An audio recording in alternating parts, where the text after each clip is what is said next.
तुम लोग स्कूल जाने वाली बच्चियों को भी नहीं छोड़ते हो, तुम लोग कॉलेज जाने वाली बच्चियों को भी नहीं छोड़ते, तुम लोग लड़की जात को ही नहीं छोड़ते हो, तुम लोग 1.5 साल की बच्ची को भी नहीं छोड़ते हो। आइजल नामी बच्ची होती है 1.5 साल, जो 16 दिन की होती है तो बाप माँ को और बच्ची को छोड़ जाता है। अब माँ जैसे तैसे करके बच्ची के लिए कमा रही होती है, क्योंकि उस माँ का उस बच्ची के अलावा दुनिया में कोई होता ही नहीं है, तो उसी को ही पाल रही होती है।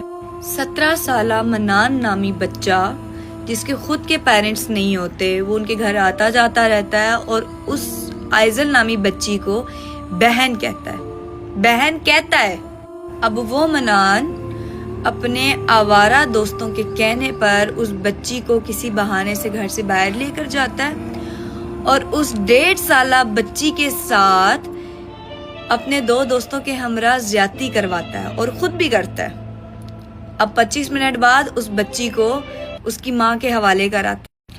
अब वो 1.5 साल बच्ची रो रही होती है, दर्द से तड़प रही होती है, उसकी माँ को समझ ही नहीं आती कि ये क्यों रो रही है।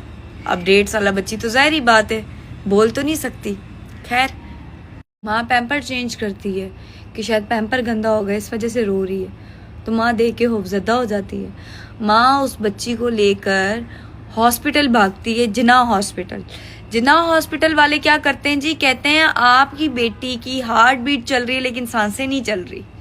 माँ इतनी मिन्नतें करती है कि ऑक्सीजन लगा दें, वो कहते नहीं, आप नेक्स्ट हॉस्पिटल ले जाएं। उस हॉस्पिटल का नाम मेरे जहन में नहीं आ रहा, लेकिन नेक्स्ट हॉस्पिटल रेकमेंड करके उनको वहां से भेज देते हैं। अब माँ अपनी बच्ची को लेकर जा रही होती है, तो रास्ते में जब बच्ची दम तोड़ने लगती है तो एकदम उसकी आंखें खुल जाती हैं। ठीक है, वो अपनी माँ को एक बार मम्मा कहती है और बस उधर ही काम तमाम खत्म। अब उस माँ का सिर्फ ये कसूर है कि वो 17 साल मनान को एक बच्चा समझ के, मासूम बच्चा समझ के अपनी बेटी उसके हवाले कर देती है। लेकिन उस माँ को तो नहीं पता होता ना, वो राक्षस होता है, वो गंदा अंडा होता है। अब पुलिस ने मनान के साथ जो 2 लड़के थे उनमें से एक को पकड़ा था, ठीक है, और उसको छोड़ भी दिया। आई नो वेरी वेल कि मेरी ये वीडियो बनाने से आइजल वापस नहीं आ सकती, उसकी माँ की दुनिया जो जड़नी थी वो जड़ गई है, लेकिन एटलीस्ट उस बच्ची को इंसाफ मिल सकता है, क्योंकि सोशल मीडिया बहुत स्ट्रांग हो गया है।